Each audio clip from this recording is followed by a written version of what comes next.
Нахчыванда 63 жаштагы киши зордуктаган 15 жашар кыз көз жарды.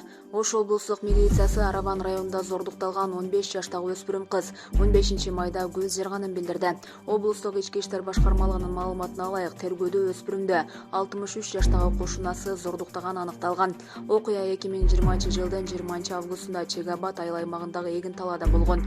Өспүрүмдүн зордукталып кош бойлуу болгону, аны апасы 3 айдан кийин ооруканага алып барган учурда билинген. Аталган факты боюнча өткөн жылдын аягында 3 декабрда сотко чейин көндүрүш ачылып, экспертиза дайындалган. Анын жыйынтыгында кылмыш жасалгандыгы аныкталгандыктан айыпталуучу 4 июнда кармалып, сот бөгөт чарасы катары 22 июнга чейин камакта калтырган. Аталган кылмыш жазык кодексинин 162 беренеси сексуалдык мүнөздөгү зомбулук аракеттери менен катталып, Ош шаардык сотуна өткөрүлүп берилген. Булак Азаттык. УКМК пара алмакчы болгон милиция кызматкерин колго түшүрдү. УКМК $500 пара алып жаткан милиция кызматкерин колго түшүрдү. Бул тууралуу Атайын кызматтын коомчулук менен байланыш бөлүмү билдирди.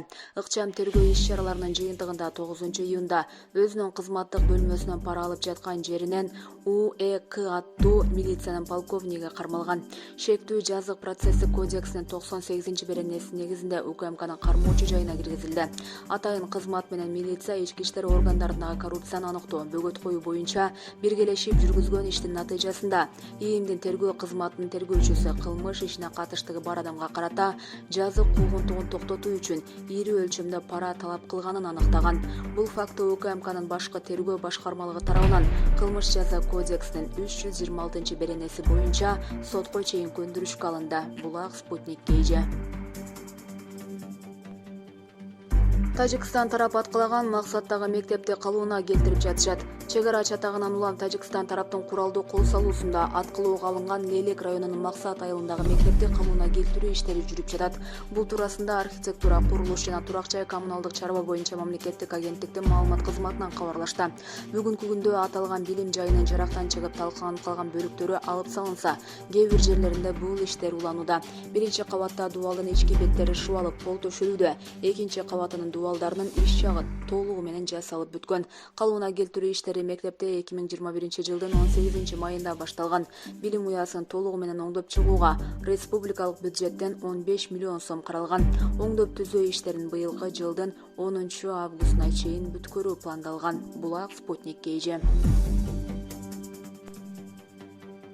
ырчы Асель Кадырбекова Түркияда дарыланууда. ырчы Асель Кадырбекова Түркияда дарыланууда. Бул тууралуу ырчы айымдын соц тармактагы баракчасына шилтеме берүү менен Барометр билдирет. Биз Түркияда дарыланып жатабыз. Алгач көзүмдү текшерттирдим. Кырсыктан кийин көзүмдө көйгөйлөр пайда болду. Бирок кырсыкка чейин 100% көрчүмүн.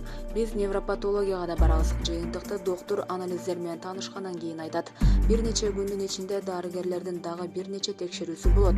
Баарын текшерип бүткөндөн кийин дары, укол жазып беришет.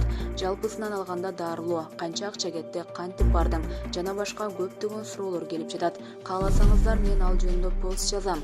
Мен жөн гана узак убакытка чейин жазам жана телефонду көпкө чейин кармай албайм, деп жазды ырчы айым. Эскерте кетсек, былтыр 26 июнда ырчы Асель Кадырбекова жол кырсыгына кабылган болчу. Булак Барометр KG.